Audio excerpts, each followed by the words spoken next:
Paul makes some amazing statements along this line. 2 Corinthians chapter 12. Have you ever noticed that a lot of people today are busy with 1 Corinthians because it's got all the gifts of the Spirit, etc.? But not many people spend much time in 2 Corinthians. You know why? Because its theme is weakness and suffering. And that's not a popular theme. 2 Corinthians 12, beginning at verse 7. Paul is speaking from personal experience. Lest I should be exalted above measure by the abundance of the revelations. He's been speaking about all the revelations God has given. And you know what revelations tend to do? They tend to make us proud. And God loved Paul so much that he guarded against pride in a very unusual way by releasing an angel of Satan to follow him round from place to place and stir up trouble and persecution and keep him humble. How many of you want to be humble? You know? Well, praise God, I'm glad you do, but you may be surprised at the means that God will use. This is what he says. Lest I should be exalted above measure by the abundance of the revelations, a thorn in the flesh was given to me. This is a metaphor taken from the Old Testament, where Joshua warned the children of Israel that if they didn't eliminate the Canaanites that had occupied the land, but if they let them coexist, they would be thorns in their flesh. And you see, a lot of us have got thorns in our flesh of our own making, because we've come into the promised land, but we've let a lot of Canaanites hang around. One of the things that God is teaching Ruth and me is we have to eliminate the Canaanites. But this was not something that Paul was himself responsible for. This was something God did in his life. He says, a messenger, but the word is angel. You know, the same word in Greek means angel and messenger. An angel of Satan to wait a minute. A thorn in the flesh was given me, an angel of Satan to buffet me, to keep beating me, lest I be exalted above measure. You see, if you study the career of Paul, he was unlike any of the other apostles. They all were persecuted. They all had trouble, but Paul's troubles were in a category by themselves. I mean, there was hardly a city he went to where there wasn't a riot.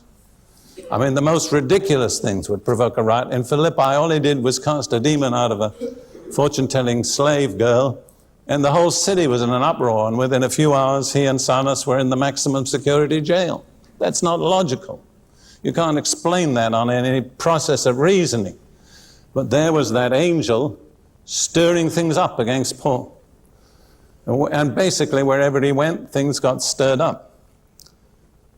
With Paul, it was usually a riot or a revival or both. I have to say, I think the church needs more riots in order to have some more revivals. Anyhow, we've got not go into that. Then Paul says, well, everybody knows God answers the prayers of apostles, doesn't he? I mean, surely. But Paul says, concerning this thing, I pleaded with the Lord 3 times that it might depart from me. And God wouldn't. I tell people sometimes when they say God doesn't answer my prayers, remember, no is also an answer. And God said to me, my grace is sufficient for you, for my strength is made perfect in weakness. That's really true. Because when we have our own strength, how can people identify God's strength? They can't see it. But when we've come to the end of our own strength, and then we have strength, then we know it's God's. God's strength is made perfect in my weakness. Would you like to say that? Strength is made perfect in my weakness. So from now on, you'll be happy to be weak. Is that right? I tell you, they heard you saying that. About 6 months from now, you may be sorry you ever listened to me. Therefore, now listen, I talk a lot about confession. You've heard me talk about it. I never ask people to make this confession. It took me years to come to the place where I was willing to make it myself. Listen to what Paul says. Therefore, most gladly, I will rather boast in my infirmities, my weaknesses, that the power of Christ may rest upon me.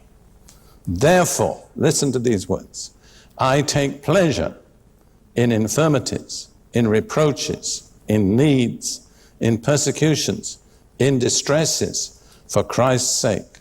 For when I am weak, then I am strong. Now, I would not ask anybody here to make that confession, because once you made it, you've committed yourself to something. I have come to the place where, on my good days, I'm prepared to make that confession.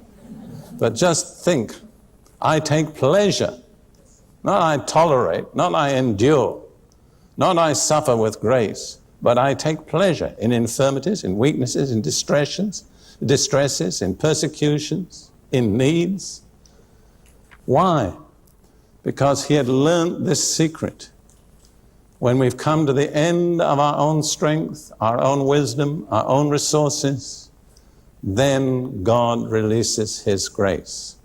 I have a phrase which I use, which is, grace begins where human ability ends. You don't qualify for the grace of God as long as you can do it yourself. Why should God release his grace? But when you've come to the place where you can't do it, and yet it has to be done, then you qualify for the release of God's grace.